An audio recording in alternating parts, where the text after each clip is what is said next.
দেশ থেকে বিদেশ, খেলা থেকে বিনোদন, সব ধরনের খবর নিয়ে আমি মিঠু শুরু করছি নজরের দুনিয়া। ভারতে অনুপ্রবেশের চেষ্টা, রাজস্থানে বিএসএফ এর হাতে আটক পাক রেঞ্জার। রাজস্থানে ভারত পাক সীমান্তে বিএসএফ এর হাতে আটক পাকিস্তানি রেঞ্জার। জানা যাচ্ছে সীমান্ত পেরিয়ে ভারতে অনুপ্রবেশের চেষ্টা করছিলেন অভিযুক্ত ওই পাকিস্তানি জওয়ান। সেই সময় তাকে ধরে ফেলে বিএসএফ।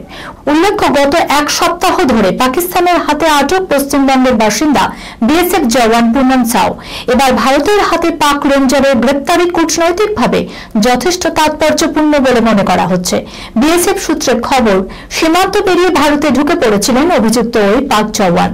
শুধু তাই নয়, বিএসএফকে রীতিমতো গালিগালাজ করে সে। এই পরিস্থিতিতে অভিযুক্তকে গ্রেপ্তার করে বিএসএফ এর তরফে। এই ঘটনায় রীতিমতো শোরগোল পড়ে গিয়েছে পাকিস্তানে। জওয়ানকে ছাড়াতে শনিবারই ফ্ল্যাগ মিটিং এ বসে দুই দেশের সেনা। সেখানে পাকিস্তানের তরফে ওই জওয়ানের মুক্তির দাবি করা হয়, যদিও তাদের দাবিতে আমল দেয়নি BSF. Sunirnoy imaging centre private limited advance প্যাথোলজিতে thalassemia screening, large size biopsy setup সহ সমস্ত পরীক্ষা, echocardiography, fetal echocardiography, CT scan, CT guided FNAC, 4D USG, USG guided FNAC, endoscopy, colonoscopy, uroflowmetry, spirometry, colour doppler, digital x ray, তাছাড়াও সমস্ত বিশেষজ্ঞ চিকিৎসকদের পরিষেবা একই ছাদের তলায় নিয়ে হাজির সুনির্ণয়। ঠিকানা 126/1 পিলখানা রোড, রানীবাগান, বহরমপুর, মুর্শিদাবাদ। বিশদে জানতে যোগাযোগ করুন 8373049252 7547900377। পহেলগাঁও হামলার জঙ্গিরা শ্রীলঙ্কায়, কলম্বো বিমানবন্দরে জোর তল্লাশি। পহেলগাঁওয়ে যে হামলা চালালো জঙ্গিরা, আত্মগোপন করতে শ্রীলঙ্কার পথে রওনা দিয়েছে তারা, এমনটাই দাবি করছে সে দেশের একাধিক সংবাদ মাধ্যম।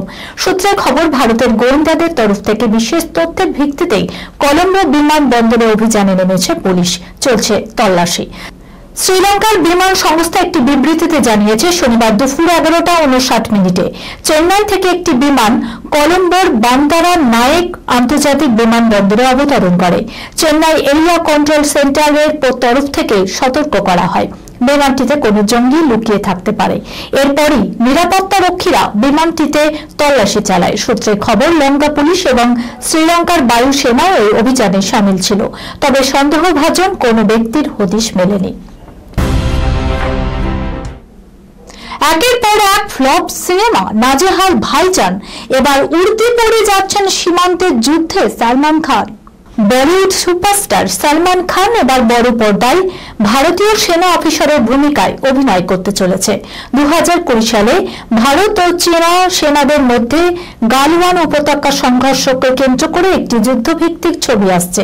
এই ছবির কথা চূড়ান্ত হলে পরিচালক অপূর্ব লাখিয়া পরিচালনা করবেন, যিনি এর আগে শুট আউট অ্যান্ড লোখান্ডওয়ালা ছবিতে বিবেক ওবেরকে পরিচালনা করেছিলেন।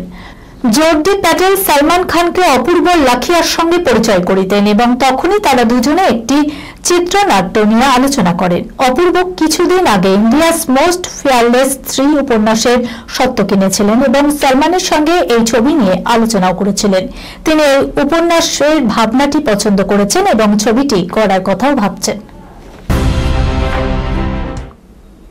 হাঁটুর ব্যথা সারাতে নিয়মিত নিজের মূত্র পান করেছেন পরেশ রাওয়াল। ম্যাজিক নাকি মরণ? দেখুন, নিজের মূত্র নিজে পান করে নাকি সুস্থ হয়েছিলেন বলে দাবি করেছেন বলিউডের প্রবীণ অভিনেতা পরেশ রাওয়াল। কয়েকদিন আগে এক সাক্ষাৎকারে এমনই দাবি করেন অভিনেতা। এখান থেকে উঠছে প্রশ্ন, আদৌ কি মূত্র পান করা শরীরের পক্ষে ভালো? পরেশ রাওয়াল জানান, শুটিং করতে গিয়ে হাঁটুতে আঘাত পান তিনি। এরপর মুম্বাইয়ের নানাবর্তী হাসপাতালে ভর্তি করা হয়। সেখানে তাকে দেখতে যান অজয় দেবগনের বাবা কোরিওগ্রাফার বীরু দেবগন। তখন পরেশ রাওয়ালকে নিজের মূত্র পান করার পরামর্শ দেন বীরু দেবগন। পরেশ রাওয়াল জানান, টানা 15 দিন নিজের মূত্র নিজে পান করেছেন। এরপর চিকিৎসকের কাছে যায়। ডাক্তার আমার এক্সরে করে হতবাক হয়। ডাক্তার জানতে চান কিভাবে এটা সম্ভব হলো। ডাক্তার দেখলেন একটি সাদা রেখা তৈরি হচ্ছে। 2 থেকে 2.5 মাস পরে ছাড়পত্র পাওয়ার কথা ছিল, কিন্তু 1.5 মাসের মাথায় আমাকে হাসপাতাল থেকে ছেড়ে দেওয়া হয়। এটা জাদুর মতো ছিল। এই খবরের সঙ্গে শেষ করলাম আজকের নজরে দুনিয়া। আপনারা দেখছেন টিভি 24 বাংলা, সংবাদ বিনোদন সারাদিন সারাক্ষণ।